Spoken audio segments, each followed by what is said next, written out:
Why she spent every Christmas alone until this one. In part 1, we watched a family slowly fall apart. A husband walked away, children grew distant, and a mother learned how to survive pain in silence. Auntie Grace spent Christmas alone not because she hated love, but because love once broke her deeply.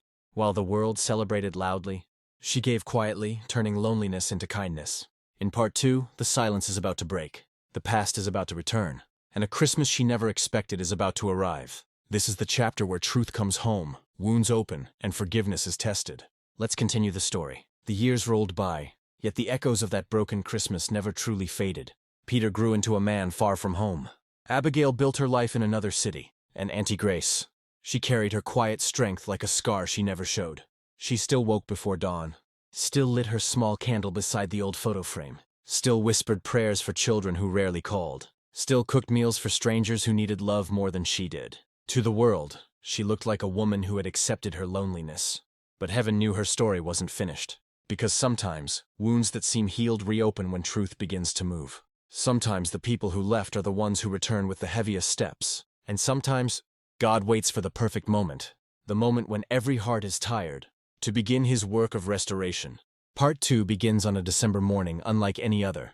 A Christmas where the past finally confronts the present. A Christmas where secrets long buried rise to the surface. A Christmas where regret knocks on the door, and forgiveness doesn't answer immediately. This is the part where hearts collide. This is the part where truth speaks. This is the part where Christmas becomes more than a date. It becomes a revelation. Her children changed so much. Their laughter faded. Their joy dimmed. Their childhood innocence broke before their eyes. Auntie Grace did her best to protect them. But pain has a way of finding the smallest cracks and entering the deepest parts of the heart. Peter, the boy who grew up too fast. Peter was the older one. He used to be playful, adventurous, always climbing trees and bringing home grasshoppers in bottles. But the day he saw his mother crying alone, curled up on the cold floor after Christmas, something in him shattered. He stopped being a child. He stopped expecting anything from his father. He stopped believing in happy endings. He became the man of the house long before he was ready. He fetched water from the borehole at dawn. He refused pocket money so his mother could save the little she had. He escorted her to the market whenever she went to sell fruits, carrying heavy baskets on his thin shoulders. But the weight he carried inside was even heavier. At school, teachers noticed he became quiet. He no longer raised his hand in class. He didn't join games. He avoided discussions about family. One day his teacher asked him to draw a picture of his family. He drew only 2 figures, himself and his mother. When the teacher asked gently, "Where is your father?" Peter simply shrugged and said, "He doesn't live in my heart anymore." That answer stayed with the teacher for weeks. Abigail, the girl who carried silent pain. Abigail was younger, softer, and more emotional.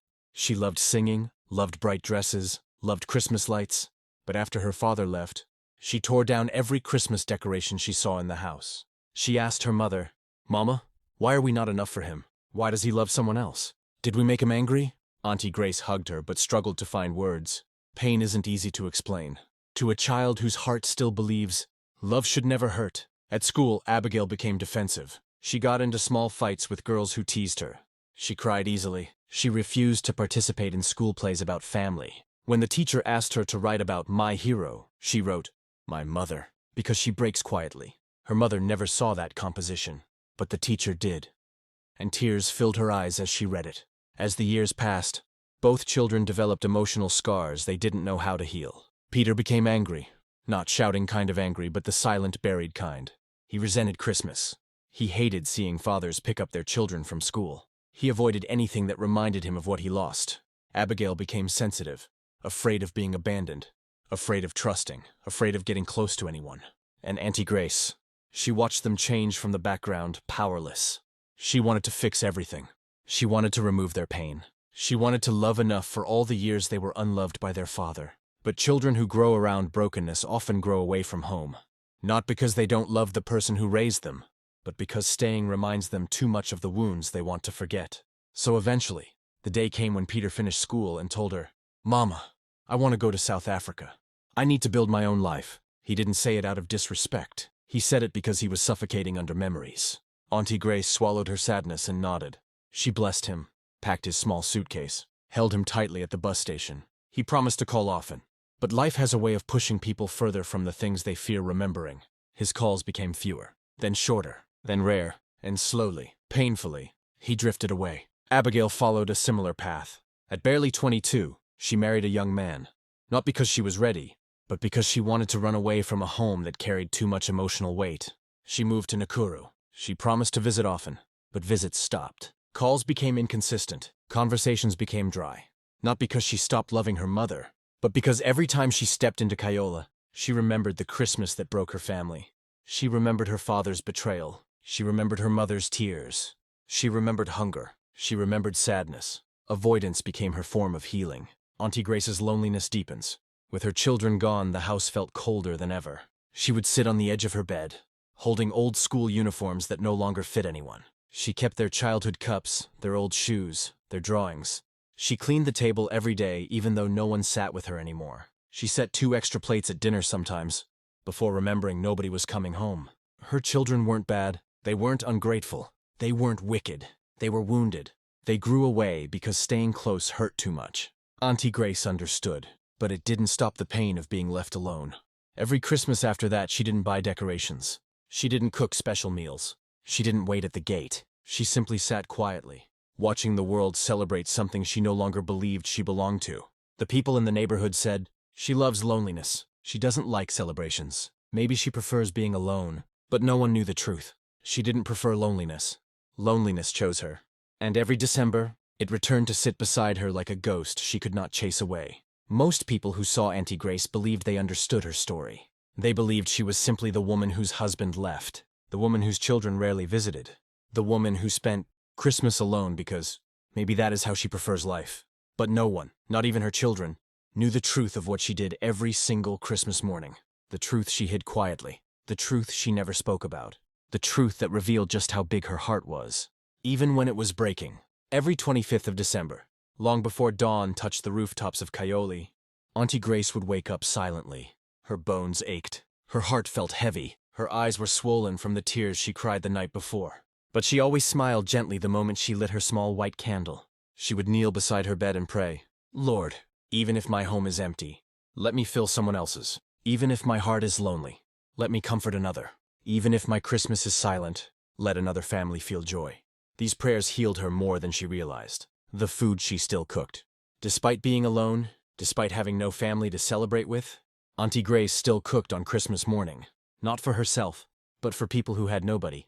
She would warm porridge, fry chapati, cook some rice, and prepare a little stew, even when she barely had money. She did not have much, but she always had enough to share. She would pack the food in small containers, wrap them carefully with old used newspapers, and tuck them inside a faded blue basket she kept under her bed. Then she would step out quietly, before the rest of the world woke up. Her quiet Christmas journey. The Nairobi dawn air was always cold at that hour, but her heart felt warm as she walked. She never took the main road. She never wanted attention. She never wanted to be seen as the woman to pity. Instead, she took shortcuts through narrow alleys, past closed kiosks, past sleeping dogs, past boater riders only beginning to warm their engines. Her first stop was always the maternity ward of the community hospital. The security guard knew her. He never asked questions. He simply nodded and let her in. Auntie Grace would walk gently through the quiet corridors, stopping at the beds of new mothers, especially the ones who had no husbands by their side. She would place a container of food beside each bed. Some women woke up and whispered, "Asante, Mama, God bless you." Some were asleep. Some were crying silently. Some were alone and frightened. Auntie Grace never stayed long. She never asked for names. She never waited for gratitude. She simply whispered, "May God strengthen you, my child." Her next stop was the children's home at the edge of Kaiole, a small, overcrowded building where laughter was loud, but resources were too few. The children recognized her footsteps. Every Christmas they would run to the fence, shouting, "Mama, Mama is here!" The workers tried to invite her inside, but she always refused quietly. "I don't want these children to feel they owe me anything," she would say. She just handed over the food, quietly, and touched their small hands. Through the fence, one little boy once asked her, "Mama, why are you always alone? Where is your family?" She smiled, swallowed her pain, and replied gently, "They're safe, my child. That is enough." Not many people visit a prison on Christmas morning, but Auntie Grace did.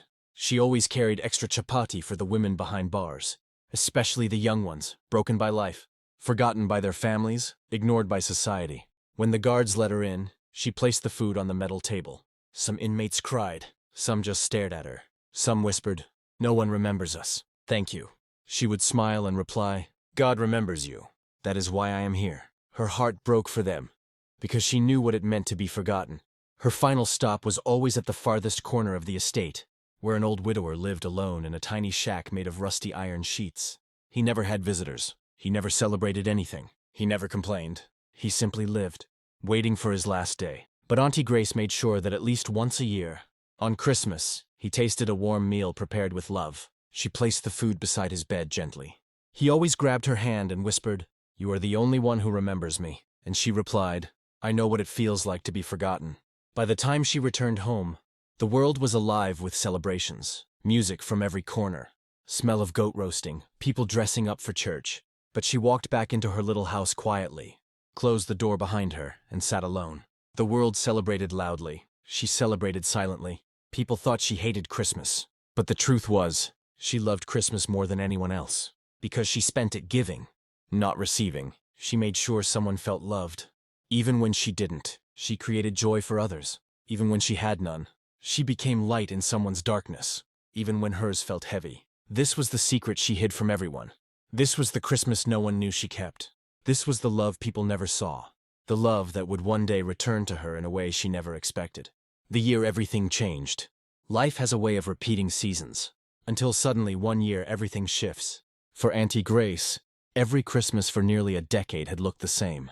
Quiet house, lonely table, a candle burning beside her old photo frame, and her silent footsteps walking through Nairobi at dawn delivering food to people who had nobody. But then came a December that felt different. Even the air felt heavy. Even her breath felt shorter. Even her steps felt slower. This was the year everything changed. The beginning of weakness. It started subtly. One morning she woke up, and her legs felt too weak to carry her body. She tried to stand but had to sit back down.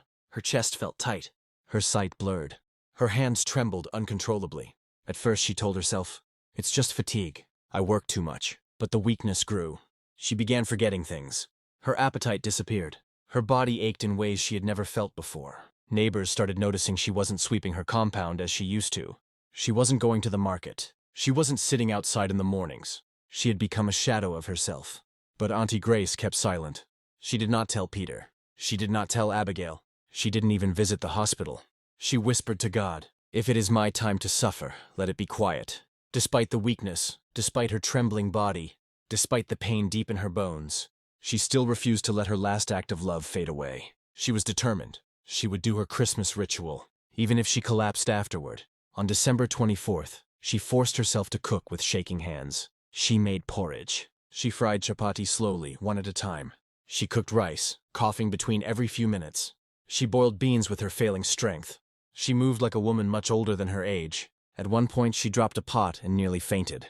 She grabbed the counter to steady herself, whispering, Lord, just give me strength for one more Christmas, one more day. Late into the night, she sat on her small stool, preparing the food containers with trembling fingers.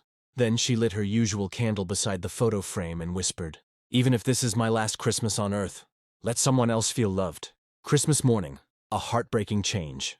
On the morning of December 25th, she didn't wake at her usual hour. The candle had burned out. The food sat cold on the table. For the first time in many years, Auntie Grace did not rise before dawn. She did not walk through the cold Nairobi streets. She did not deliver meals to those she loved in silence. Her body was too weak. Her legs would not hold her. Her head spun when she tried to sit up. She lay in bed, staring at the ceiling, breathing painfully. She whispered, God, I failed today. I didn't give. I didn't serve. Tears filled her eyes. It broke her heart that she could not do the one thing that had kept her spirit alive all these years. For the first time ever, Grace, the woman who gave to everyone, felt like she had nothing left to offer. The unexpected knock. Mid-morning, while Kayole was alive with joy, music blasting, children running around, smoke rising from roasted meat, Auntie Grace lay silently in her bed, her breathing shallow, her vision blurry, her body exhausted. Then, a sound broke the silence. Knock, knock, knock! It was gentle, soft, familiar. At first, she thought she was dreaming. Then it came again. Knock, knock, knock! Her heart began to race. Her hands trembled as she pulled herself up slowly. She dragged herself toward the door, gripping the wall for balance. Every step felt like a mountain. She reached the door, placed her shaking hand on the handle, and opened it. The sight before her made her lose her breath. The people she least expected. Standing outside her house were the three people she had loved most in her life.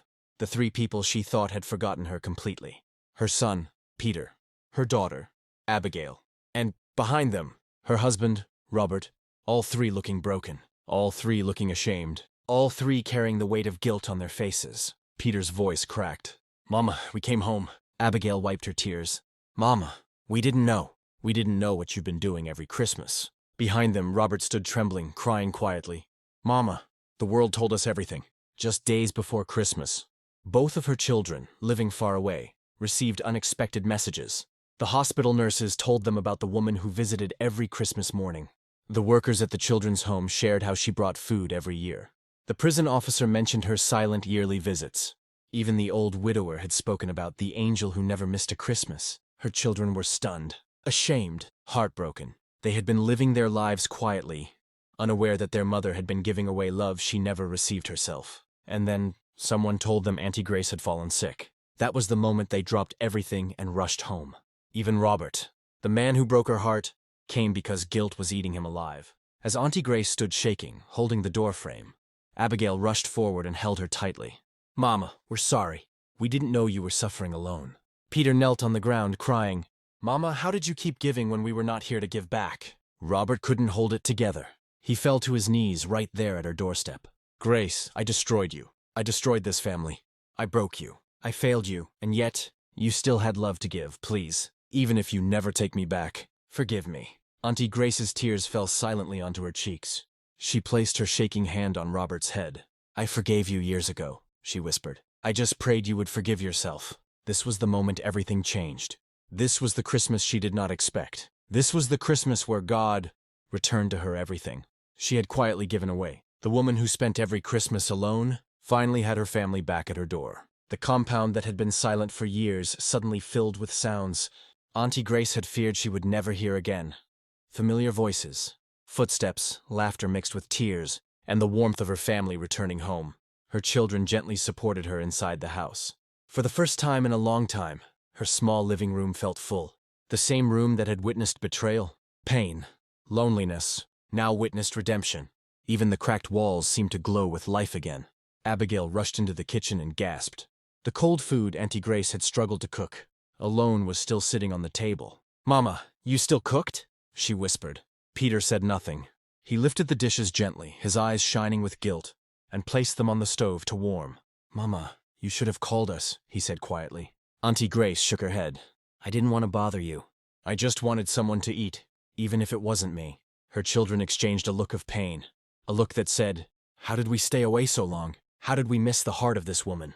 Meanwhile, Robert stood at the corner of the living room, his hands shaking, as he wiped tears that refused to stop. The house that he once abandoned, the home he once shattered, was now holding him in the most humbling moment of his life. Finally, he gathered courage and stepped closer. "Grace," he whispered, voice breaking, "I left you for a lie. I hurt you. I hurt our children. I hurt our home. I followed foolishness. I let pride blind me. I let the world mock you because of me." He fell to his knees. Tears soaked the floor. "I have nothing to offer you. Not marriage, not promises. I only beg for forgiveness. I am not asking for a place in your life, only a place in your prayers." Auntie Grace looked at him softly. This was the man who broke her beyond words. But this was also the man she once loved with all her heart. She took a deep breath and said, "Robert, forgiveness is not for you. It is for me. I forgave you long ago so I could breathe." He cried harder. Her children cried too, not because of sadness alone, but because they were witnessing something they never imagined possible. A mother forgiving a wound she never deserved. Together at the table, when the food warmed, they all sat around the table.